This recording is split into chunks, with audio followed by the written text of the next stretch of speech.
ఈ ప్రపంచం మొత్తం మీద అత్యంత సంపద కలిగిన గుడి అనగానే ఎవరికైనా ముందుగా గుర్తొచ్చే పేరు ఆ వడ్డీ కాసులవాడు కొలువైన ఆ తిరుమల తిరుపతి పుణ్యక్షేత్రమే.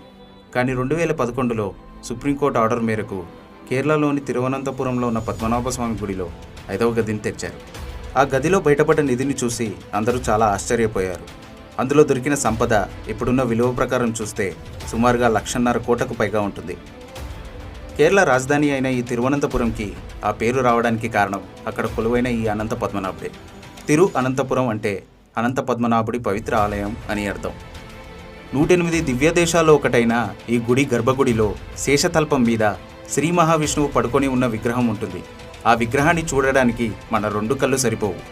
భారీ రూపంలో ఉన్న ఆ విగ్రహం చూడడానికి ఒకటే ద్వారం నుంచి కాకుండా తలని, పాదాలని, ఇంకా చేతులని వేరువేరుగా 3 ద్వారాల నుండి చూడాల్సి రావడం, ఇంకా స్వామి కుడి చెయ్యి శివలింగం మీద ఉండడం